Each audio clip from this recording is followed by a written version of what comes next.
오늘 본문 말씀 에베소서 4장 7절에서 10절 쉬운 말 성경 버전으로 화면 보시고 또 성경 있으신 분들은 성경 펴시고 저와 함께 한 목소리로 합독하시도록 하겠습니다. 시작. 하지만 우리 각자는 그리스도께서 나눠주신 분량에 따라 하나님의 은혜를 받았습니다. 그래서 성경에 기록되기를 그가 높은 보좌로 올라가실 때 포로들을 사로잡고 자기 백성들에게 선물을 나눠주셨다라고 했습니다. 이처럼 그가 올라가셨다라고 하셨으니 이 말은 곧 그가 낮은 땅으로 내려오셨다는 뜻이 아니고 무엇이겠습니까? 또한 이처럼 낮은 곳으로 내려오셨던 그 자신이 하늘의 가장 높은 곳으로 올라가셨으니 그것은 그가 만물을 충만하게 하시려는 것입니다. 아멘. 네, 그래서 오늘 이 본문 말씀으로 여러분들과 나눌 에베소서 강해 설교 계속해서 진행되고 있습니다. 교회의 새 창조 16번째 시간, 승천하신 예수의 선물을 사모하는 교회. 승천하신 예수의 선물을 사모하는 교회라는 제목으로 여러분들과 오늘 설교 메시지를 나누도록 하겠습니다. 지난주 우리가 설교를 통해서 하나님께서 교회들에게 주신 명령 중에 하나가 무엇이냐면 성령이 하나 되게 하신 것을 어떻게 하라?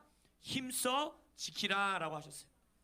그래서 교회의 연합, 교회의 하나됨, 이것을 힘써 지키는 것이 우리에게 주신 부르심 중에 하나입니다. 그래서 한 성령으로 인해서 우리가 한 몸이라 하였고 하나의 주님을 믿는 우리는 한 부르심의 소망을 가지고 있는 교회라 하였고 또 한 믿음을 가지고 있었고 한 침례를 가지고 있는 교회라 말씀하셨고 또 아버지도 한 분이시기 때문에 만물을 통일하시는 아버지 가운데서 우리는 하나의 교회다. 그래서 우리 교회가 하나일 뿐만 아니라 온 열방 가운데 있는 모든 로컬 처치들과 선교단체들과 이 모든 교회 공동체들이 몇 개다? 하나다. 한 몸이다. 그래서 이 연합을 위해서 힘써 지키라 라고 하나님께서 명령하셨습니다. 그런데 이 말씀을 주신 것이 6절까지의 말씀이었는데 7절의 말씀은 뭐라고 시작됩니까? 하지만 우리 각자는 이로써 시작돼요. 각자는 개역 성경에서는 각 사람에게 라고 말해요. 각 사람에게. 이게 무슨 말이냐? 하나님은 특색 없는 획일성을 교회에게 부여하시지 않는다는 거예요. 모든 사람이 똑같아야 되고 모든 교회가 똑같아야 되고 모든 선교단체가 똑같아야 되고 다 똑같아야 된다라고 말씀하시는 것이 아니라 각 사람에게 각자에게 하나님이 특색 있는 부르심과 색깔들을 주신다라는 것입니다. 그래서 이것을 많은 신학자들은 어떻게 표현하냐? 교회는 다양성 안에서의 연합, 다양성 안에서의 통일성이라고 말합니다. 그럼 우리가 질문해야 되죠. 각 교회와 각 성도들이 무엇으로 인해 특색 있는 자들이 되는가? 무엇으로 인해 다양한 교회, 다양한 성도가 되는가? 각자의 기질, 각자의 성격, 각자의 성향, 각자의 문화, 각자의 백그라운드, 각자의 교단 색깔, 물론 이것들도 다 포함되겠으나 오늘 에베소서에서 말씀하고 있는 다양성은 그걸 말하고 있지는 않습니다. 여러분들이 교회 안에서 막 분란이 일어났는데 이게 내 기질이야, 이게 내 성격이야, 교회 안에서 그냥 다양하게 있는 거라며 라고 말하는 것에 말씀을 준 게 아니에요. 그러한 말씀을 말하고 있는 게 아닙니다. 에베소서에 말하고 있는 것은 무엇이냐? 바로 이 뒷구절에 우리가 이제 보겠으나 그리스도가 우리에게 그리스도의 선물의 분량대로 나누어 주신 은사, 우리 각 사람에게 주신 예수님이 우리에게 선물로 주신 은혜, 은사, 이것으로 인하여서 교회는 다양해진다라는 거예요. 개역 개정 성경에서는 그리스도의 선물의 분량대로라고 말하고 있고 그리스도께서 나눠주신 분량에 따라라고 쉬운 말 성경에서 말하고 있어요. 근데 은혜를 주셨다는 거예요. 은혜. 이 은혜가 뭘까? 헬라어로 보면은 이 성경에서 말하고 있는 은혜는 카리스라는 단어입니다. 카리스. 여러분들도 많이 들어보셨을 거예요. 헬라어로 모르는 분들도 잘 아는 단어예요. 근데 이 카리스라는 단어에서 나온 단어가 뭐냐면 카리스마타라는 단어가 있어요. 카리스마타. 카리스마타는 바로 무엇이냐? 우리가 소위 말하는 은사, gift라고 성경에서 번역되어 있는 선물이라고 번역되어 있는 그 단어가 바로 카리스마타예요. 그래서 이 단어가 우리가 소위 잘 알고 있는 고린도전서 12, 13, 14장, 그 다음에 로마서 12장, 그 성령의 은사에 대해서 말하고 있는 장들에서 바로 이 카리스마타라는 단어를 쓰고 있습니다. 그러면은 여기서 말하고 있는 은혜는 왜 은사라고 말하세요? 라고 질문하실 수 있죠. 여기서 하나님의 은혜라 그랬는데 왜 임 목사님은 이걸 은사로 해석하고 계십니까? 라고 물어볼 수 있어요. 이 카리스라는 은혜는 보통 성경에서 구원의 은혜로 많이 쓰이는 단어이긴 맞습니다. 그래서 이 구원의 은혜는 모든 믿는 사람들에게 동일하게 주시는 선물이에요. 누구에게는 더 많이 주고 누구에게는 덜 적게 주고 이런 게 없어요. 예수를 믿는 자에게는 누구나 동일하게 주시는 것이 이 구원의 카리스, 구원의 은혜예요. 그러나 은사, 카리스마타라는 것은 소위 말하는 섬김의 은혜입니다. 섬김의 은혜.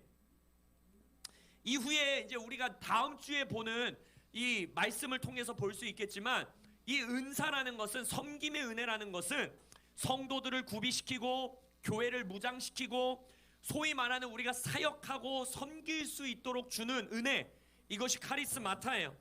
근데 이 은혜는, 이 카리스마타 은사는요, 각자의 분량이 다릅니다. 주시는 은사도 다릅니다. 고린도전서에 보고 로마서에 보면 여러 가지 은사들이 나와 있거든요. 치유의 은사, 방언 통변의 은사, 방언의 은사, 기적 행하는 은사, 섬기는, 너무 많아요. 이것들을 각자에게 나눠주신다 거예요. 각자에게. 그래서 종류도 다르고 분량도 다르고, 그리고 이 은사는 성장시킬 수 있습니다. 구원의 은혜는 더 할 수 없는 거예요. 내가 구원의 은혜를 받았다고 해서 내가 더 열심히 막 구원을 막 이렇게 행하면 그 구원의 은사가 남들보다 커지고 이런 거 없어요. 그러나 이 카리스마타는 달라요. 하나님이 내게 주시는 작은 씨앗으로 주시는 이 은사 선물을 내가 소중히 여기고 훈련하고 이것을 사용하고 이것을 섬기는 데 쓰고 성도들 구비하는 데 쓰면은 이 은사는 증가되기도 하고 더 날카로워지기도 하고 더 성숙하여지기도 합니다. 그러면 이 성경 말씀에 에베소서 4장 7절에서 말하는 그리스도께서 나눠주신 분량에 따른 하나님의 은혜가 은사인 걸 어떻게 알 수 있느냐? 바로 그 앞에 글자 때문인 거예요. 분량대로 주셨다라고 말하고 있기 때문에 이것은 구원의 은혜를 말하고 있는 것이 아닙니다. 구원의 은혜는 하나님이 따로따로 주시는 게 아니에요. 분량대로 주시는 게 아니에요. 그리스도의 선물의 분량대로. 개역개정에서는 그렇게 표현하고 있는데 이 표현만큼은 개역개정이 더 명확한 것 같아요. 그리스도께서 선물을 분량대로 주시는 은혜가 있다라는 거예요. 그것은 바로 무엇이냐? 우리가 말하는 카리스마타, 소위 말하는 은사를 지금 이 구절에서 말하고 있다라는 걸 알 수 있습니다. 그리고 이것은 저의 말일 뿐만 아니라 수많은 주석서와 여러 성경학자들이 다 동의하는 말씀이에요. 여기서 바울이 말하고 있는 은혜는 교회가 사역하게 하고 교회가 성도들을 구비하게 하고 교회가 일하느로 하나님이 주신 섬김의 은혜, 카리스마타를 의미하고 있는 것이다 라고 동의하고 있습니다. 자, 그러면 지금 오늘 본문 말씀 7절에 보면 이 은사는 그리스도의 선물이다 라고 말하고 있는데 8절에서 그래서 성경이 기록되기를 이라고 하면서 바울이 말씀을 하나 인용합니다. 그가 높은 보좌로 올라가실 때 포로들을 사로잡고 자기 백성들에게 선물을 나눠주셨다라는 말씀을 인용해요. 이 말씀은 어디에서 나오는 말씀이냐면 시편 68편 18절에서 나오는 말씀이에요. 시편 68편은 여러분들이 나중에 읽어보시면 알겠지만 하나님께서 왕으로 오시고 승리하시고 승리의 행진으로 나아오사 하나님의 백성인 우리의 정당함을 증명해 주십시오. 우리가 하나님의 백성이라는 것을 드러내 보여주십시오. 승리하는 왕으로 행진하소서 라고 부르고 있는 노래예요. 그래서 바울은 지금 8절, 9절, 10절에 보면 예수님을 올리셨다라는 말씀을 통해서 지금 예수님의 승천을 묘사하고 있는 거거든요. 그러니까 바울은 지금 8절, 9절, 10절에 그리스도의 승천에 관하여 이 시편 68편의 말씀을 인용하면서 뭘 선언하고 있는 거냐면 예수가 부활하신 이후에 예수님은 정복자로서 승리자로서 하나님의 백성의 정당함을 증명하는 왕과 통치자, 다스리는 자, 정복자, 승리자로서 그것이 예수다라는 것이 증명되어진 게 뭐라는 거예요? 예수의 승천이라는 거예요. 하나님께서 예수를 높은 곳에 들어 올리시면서 시편 68편의 말씀을 성취하셨다라는 거예요. 하나님의 백성의 정당함을 증명하는 자, 하나님의 백성들을 위하여 승리하는 자, 하나님의 백성들을 위하여 정복자로 행진하는 자, 그것이 나의 아들 예수다 라는 것을 하나님께서 예수의 승천을 통해 우리에게 보여주셨다라고 바울은 지금 선언하고 있는 것입니다. 근데 문제는 이거예요. 여기까지는 다 좋다 이거예요. 근데 많은 성경학자들이 지금 서로 논란 가운데 있는 것들 중에 하나가 뭐냐면, 지금 바울이 어떻게 인용하고 있어요? 그가 높은 보좌로 올라가실 때, 그러니까 이 높은 보좌로 올라가실 때를 지금 바울은 승천으로 해석하고 있는 거죠. 높은 보좌로 올라가실 때 포로들을 사로잡고 자기 백성들에게 선물을 나눠주셨다라고 이 말씀을 인용하고 있는데, 문제는 뭐냐? 시편 68편 18절에 그렇게 써있지가 않다라는 거예요. 시편 68편 18절에 뭐라고 적혀있냐면, 주께서 높은 곳으로 오르시며 사로잡은 자들을 취하시고 선물들을 사람들에게서 어떻게 했다? 받으셨다라고 말하고 있어요. 선물을 주셨다가 아니라 받으셨다라고 기록되어 있는 거예요. 그러니까 많은 성경학자들이 이걸 가지고 바울이 잘못 인용한 거다, 아니면 자기의 주장을 뒷받침하기 위해서 성경을 바꿨다, 이렇게 말하는데 그게 얼토당토하는 말씀이라는 걸 우리는 알고 있죠. 성경의 1.1핵은 모두 하나님께서 성령의 감동대로 쓰셨다라는 걸 우리는 믿습니다. 할렐루야. 그럼 이 말씀을 우리가 이해하기 위해서 바울이 지금 어떤 의도로 이 말씀을 쓰고 있는지를 알아야 돼요. 여기서 많은 사람들에게 선물을 받으셨다라는 단어, 받다라는 이 동사의 히브리 원어를 보면요, 어떤 의미가 더 강하냐면 빼앗다, 탈취하다, 취하여 오다라는 뜻이 훨씬 강합니다. 누가 나에게 그냥 줘서 받다보다는 빼앗아 오다, 승리해서 취해 오다, 탈취해 오다라는 단어가 더 커요. 의미가 더 커요. 그래서 정복자이자 승리자이자 왕인, 승리로 행진하시는 왕을 묘사하고 있는 시편 68편에서는 그 시대의 문화 안에서 내 나라 왕이 전쟁에 나가서 어마어마한 전리품과 이 탈취물들을 빼앗아 왔어요. 그럼 그것을 어떻게 합니까? 좋은 왕이면 자신의 백성들에게 어떻게 해요? 하사하지요. 곡물로 나눠줍니다. 그들에게 그 탈취물을 나눕니다. 그것이 선한 왕의 증거예요. 그리고 시편 68편 곳곳에서 백성들에게 그 왕이, 이 68편에서 묘사하고 있는 왕이 탈취물을 가지고 와서 백성들에게 나누고 힘과 능력을 나눠주시는 왕으로서 묘사되어 있다는 거예요. 그래서 지금 사도 바울은 이 시편 68편을 인용하면서 뭘 말하고 있는 거냐면, 예수께서 승리자로서, 왕으로서, 정복자로서 자신의 탈취물을 가져오셔서 우리에게 선물을 나눠주신다 라고 묘사하고 있는 거예요. 할렐루야. 그것에 대해서 대부분의 보수 신학 성경학자들은 다 동의하고 있어요. 근데 그것뿐만이 아니라 바울은 또 다른 의미로 이 말씀을 또 기록하고 있다는 거예요. 무엇이냐? 사도행전 2장 33절에 보면 오순절날 성령이 임한 이후에 베드로가 사람들이 너희들이 술 취했다라고 말하니까 그것에 대해서 항변하면서 복음을 전하는 놀라운 설교를 전합니다. 그 설교 가운데 성령이 완전히 충만하여진 베드로가 뭘 선언하냐면, 하나님이 오른손으로 예수를 높이심에, 승천을 말씀하고 계시는 거죠. 하나님이 오른손으로 예수를 높이심에 그가 약속하신 성령을, 여기서 그는 누구예요? 예수죠. 예수가, 아니 아버지께서, 아버지가 약속하신 성령을 예수님께서 어떻게 하셨다? 아버지께로부터 받아서 너희가 보고 듣는 이것을 부어 주셨느니라 라고 말하고 있는 거예요. 이게 무슨 말이냐면, 오순절날 성령이 부어진 후에 베드로가 뭘 설교하고 있는 거냐면, 겸손하신 승리자, 겸손하신 우리의 왕 예수님은 아버지에게서부터 받은 것만을 우리에게 주신다라고 지금 선언하고 있는 거예요. 승천하신 예수께 아버지가 그가 약속하신 성령을 예수에게 줬대요. 그럼 예수님은 승천하사 아버지 보좌 우편에 앉아서 그 선물을 받은 다음에 어떻게 하셨대요? 우리에게 부어주셨느니라. 그 예수님이 선물로 부어주신 것을 지금 너희들이 보고 듣는 거다. 그래서 우리가 방언하는 거다. 너희가 이 급하고 강한 바람 소리를 들은 거다 라고 베드로는 말하고 있다라는 것입니다.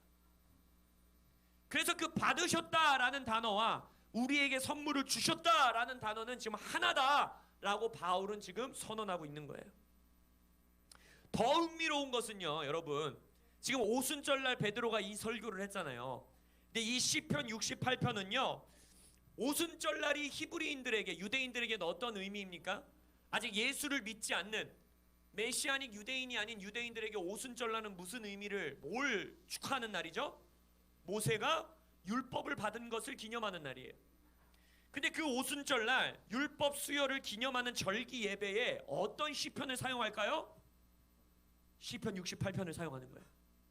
절기 예배 때 유대인들이 쓰는 시편이 바로 이 시편 68편이에요. 즉 모세는 하나님께로부터 율법을 받아서 누구에게 줬어요? 하나님의 백성들에게 그 율법을 주었죠.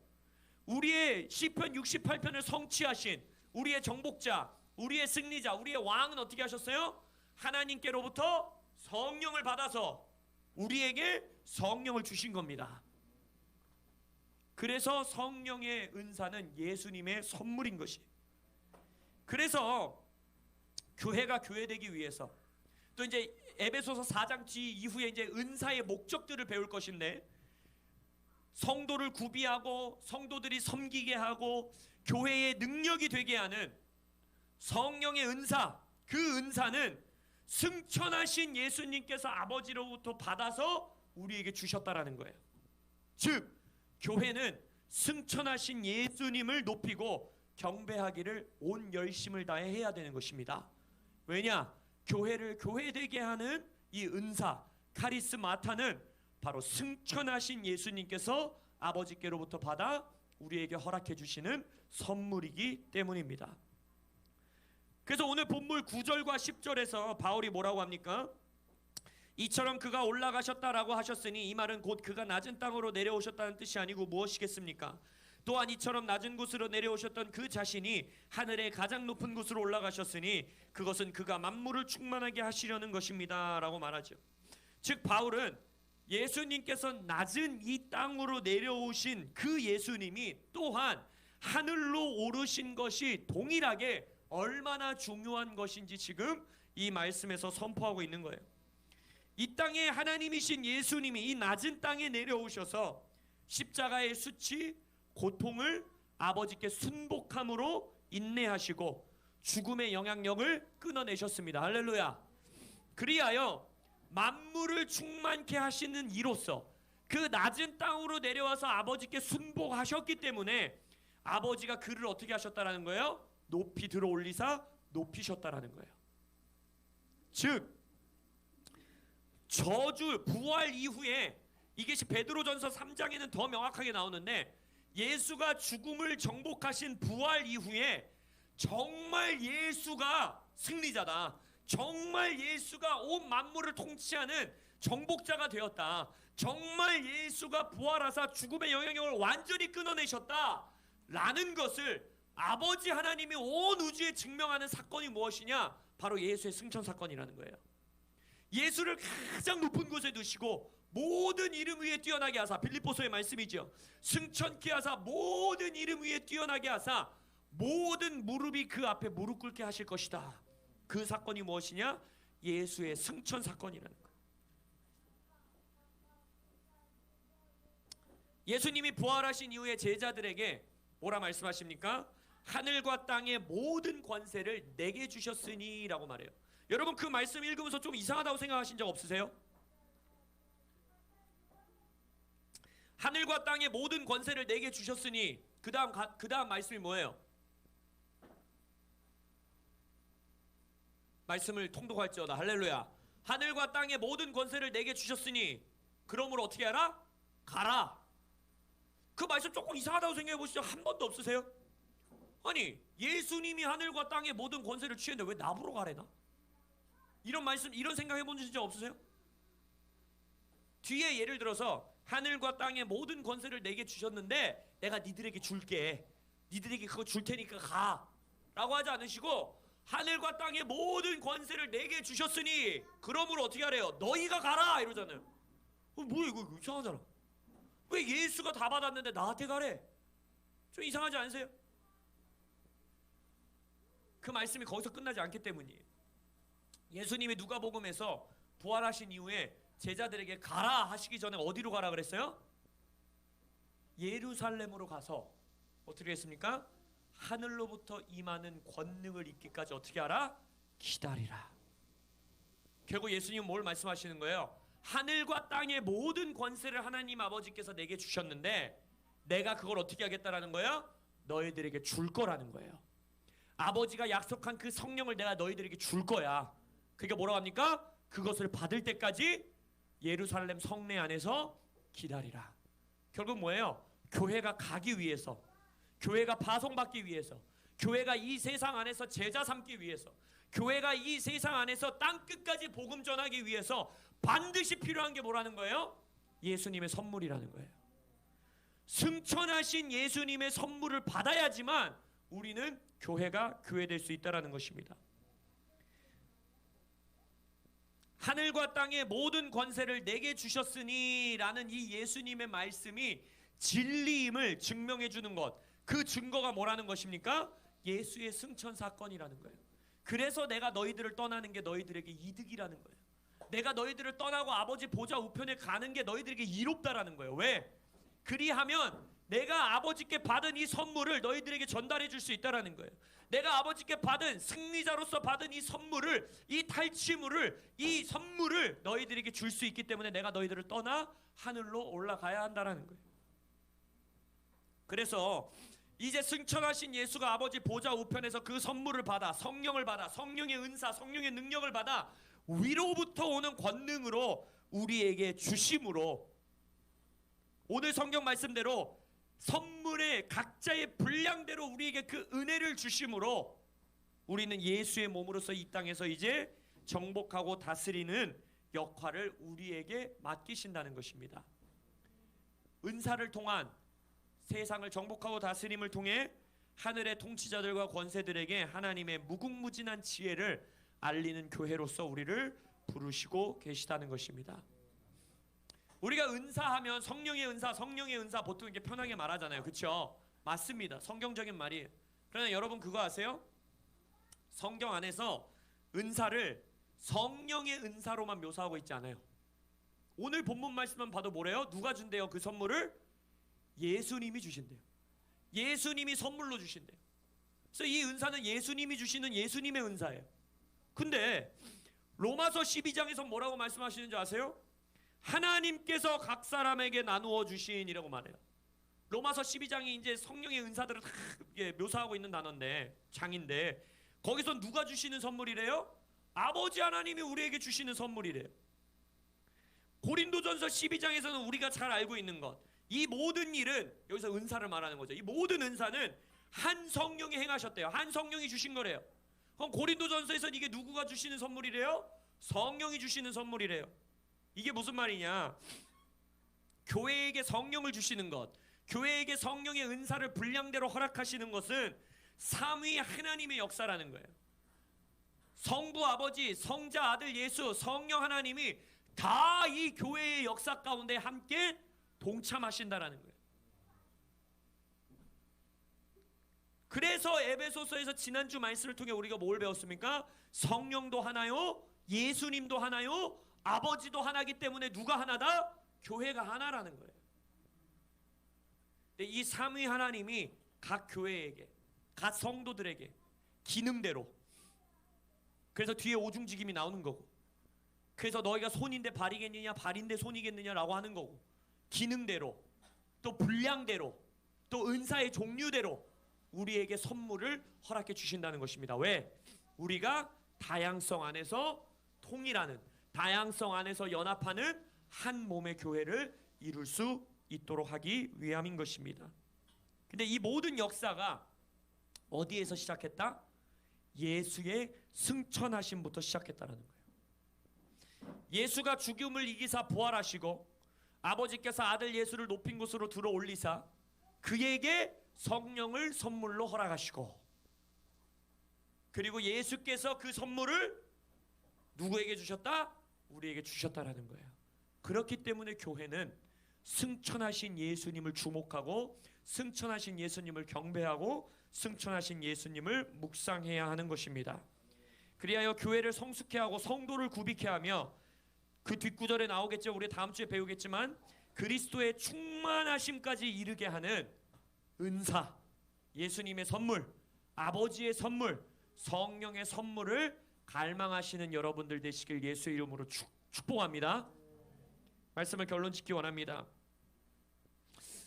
고린도전서 12장 31절, 14장 1절에서는 사도 바울이 우리에게 뭐라고 하냐면, 교회에게 뭐라고 하냐면 이 은사를 사모하라 라고 말하고 있어요. 사모하라. 은사를 갈망하라는 거예요. 근데 여러분, 이 단어가요 되게 재밌는 단어예요. 왜 그런지 아세요? 똑같은 고린도전서에 이 말씀이 똑같이 쓰이거든요. 똑같은 단어예요. 근데 고린도전서 13장 4절에서는 이 똑같은 단어가 뭘로 해석되느냐? 사랑은 시기하지 않고 라고 말해요. 은사를 갈망하고 은사를 사모하라 라는 단어가, 이 사모하다 라는 단어가 질투하다 라는 단어랑 똑같은 단어예요. 시기하다 라는 단어랑 똑같아요. 남의 것을 보고 탐내다 라는 단어랑 똑같아요. 결국 무슨 말이에요? 하나님은 지금 우리에게 뭘 요구하는 거냐면, 이 성령의 은사, 예수님이 주시는 선물, 하나님의 선물을 질투할 정도로 거룩한 질투심을 품고 갈망하라는 거예요. 욕심을 내야 된다라는 거예요. 이 은사는 무슨 은사주의 교회만, 뭐 막 성령 사역하는 교회만, 그들만 구하는 것이 아니라 모든 교회라면, 모든 몸의 지체라면 이 성령의 은사를 거룩한 질투심을 가지고, 주님, 나 은사 받기 원합니다. 나 선물 받기 원합니다. 이 선물이 더 성숙해지기 원합니다. 이 선물이 더 확장되기 원합니다. 이 선물이 더 풍성하여지기 원합니다. 갈망해야 된다는 거예요. 갈망하는 자에게 주십니다. 구하는 자에게 주시고, 두드리는 자에게 열어주시고, 찾는 자에게 찾게 하십니다. 아까 말씀드렸죠. 구원의 은혜는 예수를 믿는 순간 누구에게나 동일하게 다 주시는 거예요. 후히 주시는 선물이에요. 분량의 차이도 없고 이건 그냥 다 받는 거예요.